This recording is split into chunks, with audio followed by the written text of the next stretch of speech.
Popular app TikTok faces a risk of being banned here in the United States over its ties to China.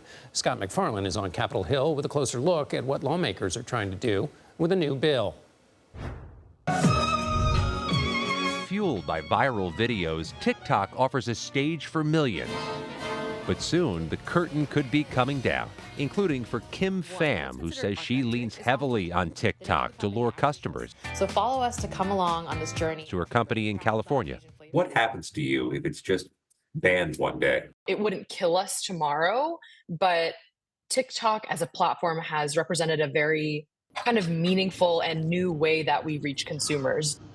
New legislation set for review by a U.S. House committee tomorrow requires TikTok to separate itself or divest from its Chinese-based owner, ByteDance, or risk a ban from app stores in the U.S. We implore ByteDance to sell TikTok so that its American users can enjoy their dance videos, their bad lip sync, everything else that goes along with TikTok. Amid growing fears, the personal information TikTok devours from its users could fall into the hands of Chinese adversaries. There may be millions of TikTok users who say, don't ban this.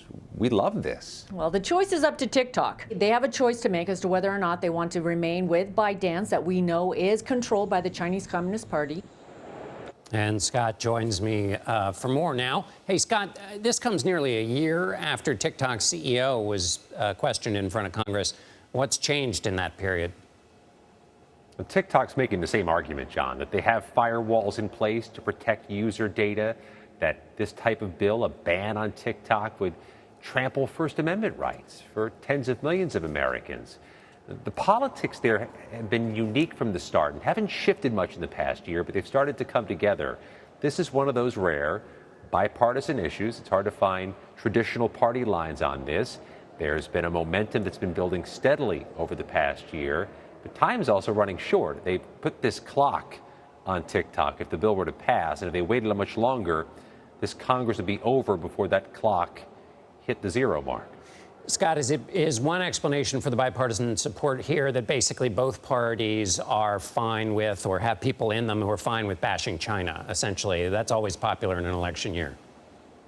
The subcommittee that they formed here, the special committee on the Chinese Communist Party, has been clearly, as this Congress develops, John, one of the most bipartisan and congenial of all of Congress's committees, which might speak to the politics of that, right? That there is a bipartisan attitude and a bipartisan spirit in initiatives or investigations that target China. But I'll say this, there are contrarian voices here, and a number of progressives, including Jamal Bowman of New York, who say this bill goes way too far and that it does indeed infringe on First Amendment rights, and has a hint of hypocrisy because there are a number of members of Congress who utilize this tool, and the White House, which has endorsed this bill, uses it too. Sure, get their message out to the kids. The FBI and Justice Department both briefed House members on TikTok. What do we know about that?